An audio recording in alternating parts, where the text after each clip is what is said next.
Waxaana wanaagsan daawadayaal ku soo dhawaada barnaamij gaar oo aan ku eegi doono fanaanada lagu magacaabo Nasteexa Indho oo xalay magaalada Oslo ee dalka Norway looga arbushay aroos ay ku qabanaysay isla markaana iskugu yeertay fanaaniin badan oo isla markaana ka qayb galaya arooskeeda iyo xafladaas isku bedeshay mid muruga ah balse daawadayaal intaana ugu gudagelin halka aad nagala socotaani waa Galaangal Media fadlan haddii aad ku cusub tahay channelka subscribe saaro calaamada gambalaalkana ha hilmaamin si aad ula socoto muuqaaladii ugu dambeeyay aan baahino oo noqoto daawada ugu horeeya ee dhageysta barnaamijyadeena aanu gudagalay fanaanada lagu magacaabo Nasteexa Indho ee ku nool wadanka Norway ayaa xalay waxa la sheegay inay ku qabsatay magaalada Oslo xaflad la sheegay inay ku qaban qaabisay arooskeeda oo mid si heer sare ah loo soo agaasimay isla markaana ay ka soo qayb galeen fanaaniin badan oo ka kala yimid wadamada Yurub gaar ahaan wadamada Sweden Ingiriiska iyo wadamo kale oo aad u fara badan sida Talyaaniga, Germany, Belgium iyo sidoo kale Faransiiska fanaanada lagu magacaabo Nasteexa Indho ayaa la sheegay inay sidoo kale fanaaniin uga yimaadeen wadankaasi Canada iyo Mareykan gaar ahaan magaalada Minneapolis oo ay dadka Soomaalida degan yihiin fanaaniinta halka ka yimidna waxa kamid ah fanaanada Farxiye Kabayare Dalmar Yare iyo sidoo kale fanaaniin kale halka dalka Canada uu ka yimid fanaanka lagu magacaabo Cawaale Aadan iyadoo sidoo kalena magaalada Muqdisho iyo gudaha Soomaaliya u soo dirtay casuumaad kale ay fanaaniin kala soo qayb galayeen balse wararka qaar ayaa sheegaya in fanaanada lagu magacaabo Nasteexa Indho arooskeedu isku bedelay mid arbushaad iyo sawaxan u ka dhashay dadka qaar oo la xiriirnay ayaa noo sheegay in markii xafladda gudaha loo soo galay isla markaana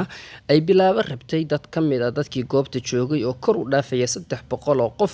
ay bilaabeen sawaxan iyo qaylo isla markaana xafladii ay u bedeleen meel tumasho camal ah isla markaana ay ka bilaabatay qaylo iyo kuraasi jabin waxaa sidoo kale dhacay xafladaas intii ay socotay in dadka qaar lagu daqro sidoo kalena Nasteexa Indho laftirkeeda la tuuriyay ay soo gaareen dhaawacyo badan halka sidoo kalena ninka aroosayay fanaanada uu dhaawac soo gaaray isla markaana loola cararay isbitaalka laamaha dalka ammaanka ayaa soo farageliyay isla markaana sidoo kale waxay albaabad isku dhifteen goobtii ay ka socotay xafladaasi iyo arooskaasi ay qabsanaysay fanaanada lagu magacaabo Nasteexa Indho oo la sheegay inay si aad u soo agaansintay arooskaasi ay ka soo shaqeynaysay ilaa iyo sanadkii 2018 iyadoo sidoo kale arooskeeda ku soo beegtay sanadkan oo sii dhamaanaya bisha hadda aan ku jirno ee November oo la sheegay inay arooskeeda u qorshaysay inuu dhaco isla markaana ay aqal gali rabtay dhawaan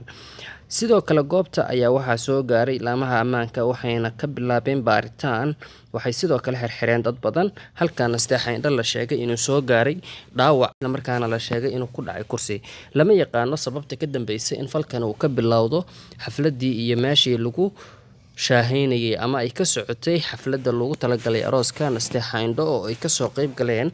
dad si aad u fara badan oo ayada asxaabteeda isla markaana la rajeynayay in xafladaasi noqoto mid si aad loo soo qaban qaabiyay ayna ku dhamaato si jawi degan iyo farxada balse xafladda ayaa la sheegay inay gabi ahaanba istaagtay markii ay bilaabatay kuraastuur iyo qaylo halka qaar leeyahaba waxa meesha joogay fanaaniinta ay keensatay qaarkood waxay ka xunmaayeen ama ayba xiriir hore u lahaayeen Nasteexa Indho oo la sheegay inaysan sidoo kale dadka qaar aysan la wadaagin xiriirkeedii iyo sida uu arooskani ku socday halka qaar leeyahay waxaba ka maseersana dadka fanaaniinta ka soo qayb galay meesha oo u badnaa rag iyo dumar iskugu jiray waxaana la sheegay in ragga ka maseersan fanaanadani ay u badnaayeen xagga ragga qaarkood fanaanada Nasteexa Indho oo ay la xiriirtay Galaangal Media ayaa ka gaabsatay arrintan maadaama ay ku jirto wali sawaxanka iyo buuqii ka dhashay arooskeedii xalay ka arbusheen koox fanaaniin kala ah haddaba arrintan ayaa waxaa wax iska weydiinayaa sida ay ku bilaabatay ama ay ku dhamaan doonto maadaama aan la ogeyn in arooskii Nasteexa Indho ay dib u soo qaban qaabi doonto isla markaana ay xaflad kala qabsan doonto halka la leeyahay arooskani waxaa ku baxday lacag aad u fara badan oo ku dhow $10,000 isla markaana lagu qarash gareeyay hoolka iyo qalabka fanaaniinta goobta yimid oo sidoo kale qaarkood loo diray tigidhadii ay ku imaan lahaayeen arooska Nasteexa Indho oo ay uga soo socdaaleen wadamo badan qaarkoodna ay 16 saacadood batarasad soo ahaayeen sidii ay u imaan lahaayeen arooska Nasteexa Indho isla markaana arrintaasi ay dhabarjab ku noqotay markii uu baaqday arooskii la sheegay in Nasteexa Indho loo qaban lahaa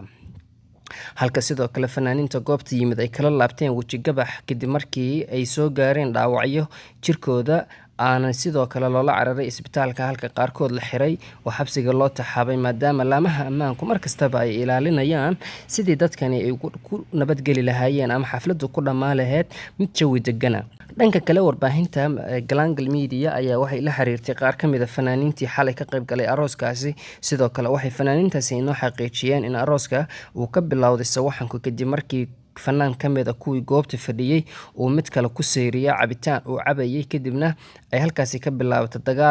dagaalkaas oo huriyay in dadka qaarba markii horeba marmarsiyo u lahaa ama ay la-aayeenba meel ay wax ka bilaabaan. markii dagaalku bilowdana kadib arooskaasi uu isku bedelay mid feer iyo faralaab sidoo kale iyo dhalada haadayda bakeeriga iyo waxa socda kuraastii dhammaantood la jabiyey. halka dadka qaar ay noo sheegeen qalabkii meesha la keenay sida samaacadihii, mikrofonadii iyo maskarkii lagu heesayey oo sidoo kale laga garaaci lahaa muusiga gabi ahaantoodba la jabiyey. halkana Nasteexa Indhana markii dambeba ay cagaha kaga baxsato goobtaasi iyadoon wax baabuur aan wadan xitaa taajkiin u xiran yahayna ay laamiga oroday. halka dadka qaarkoodna ay sheegeen in arooskaasi gabi ahaantiisba uu ahaa mid markii horeba aan si fiican looga soo baaraan degin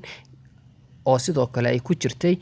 arrimo badan oo isdabamarin ah. sidoo kalena waxaa la sheegay in hoolka dhexdiisaba ama markii horeba lagu soo heshiinba sida arooska uu dhacayo. ma cadda sida wararkan iska khilaafsan isku waafaji doono, balse Nasteexa Indho ayaa la sheegayaa inay mar dambe ka hadli doonto arrintan sida iyaduba ay noo xaqiijisay. maalmaha soo socdana laga yaaba inay soo gasho barta Facebooka live-ka isla markaana ay si fiican uga arrinsato arrintaas ama ay bulshada Soomaaliyeed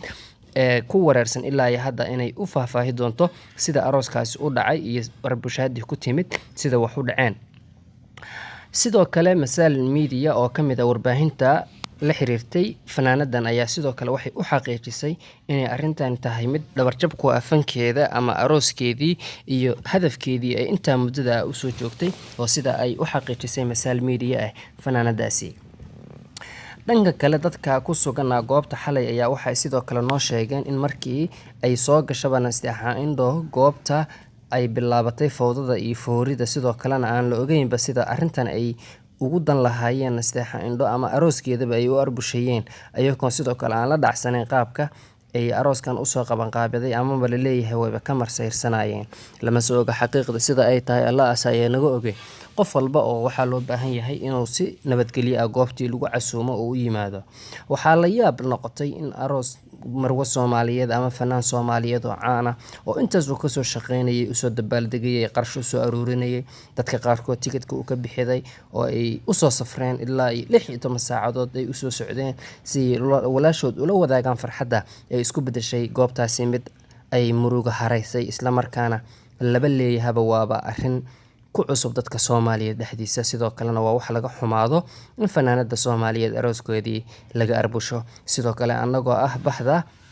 Glangal Media waxaan uga taxsiyadeynaynaa fanaanada Soomaaliyeed sida arooskeedii looga arbushay sidoo kalena uusan ku dhamaanin wax farxada. waxaan sidoo kale fanaanadaasi Ilaahay uga baryaynaa inuu u sahlo soo wanaagsan iyo farxad kale oo u bedesha midii xalay. lamana aqbali karo ayaa la leeyahay in gabadh Soomaaliyeed sidaas oo kale loola dhaqmo, waase arrin nasiib darro ah. dadka qaar oo la xiriirnay ayaa sidoo kale waxay leeyihiinba Nasteexa Indho waxaa arbushkeeda ka dambeeyay fanaanka lagu magacaabo Faysal Xawaasi oo ay horey iskugu dhaceen isla markaana ay muuqaal ka duubtay ama laga duubaba asaga laftirkiisa muuqaaladaas oo ilaa hadda baraha bulshada yaala. sidoo kale fanaanada lagu magacaabo Nasteexa Indho ayaa aad uga carootay arrintaas iyo falkaas qaabta daran ee ka dhacay goobtaasi. waxaan sidoo kale anakoo ah Glangal Media la wadaagi doonaa wixii ka soo kordha arrintaasi sida ay wax u dhaceen iyo haddii ay arrintani ka hadasho fanaanada lagu magacaabo Nasteexa Indho ay nala wadaagto. sida ay sheegtay waxay noo xaqiijisay inay soo gali doonto live maalmaha soo socda isla markaana ay dadka Soomaaliyeed la wadaagi doonto sidii ay wax uga dhaceen goobtaasi iyadoo si fiican u faahfaahi doonta sida ay wax u dhaceen goobtana ay jawiga iyo waxyaalihii iska horkeenay dadka iyo arrinta ka bilaabatay arbushka arooskeeda iyo sidoo kale in haddii ay jireen dad ay isku dhacsanaayeen ay goobta joogeen ama ayba ku casuuntaba ay si aada uga hadli doonto dadka Soomaaliyeedna la wadaagi doonto si aysan ku dhaafin warbixinada ku saabsan Nasteexa Indho iyo arooskeeda. waxaan ka codsanaynaa inaad subscribe saarato channelkan lana sii wadaagto muuqaalkan dadka kale. Ilaahay khayr ha ka siiyo haddii aad muuqaalkan sii faafiso. Galaangal Media waxay mar walba idiin soo gudbi doontaa wixii ka soo kordha arrintan iyo sida ay uga falceliso fanaanada lagu magacaabo Nasteexa Indho iyo haddii ay ka soo hadashay inta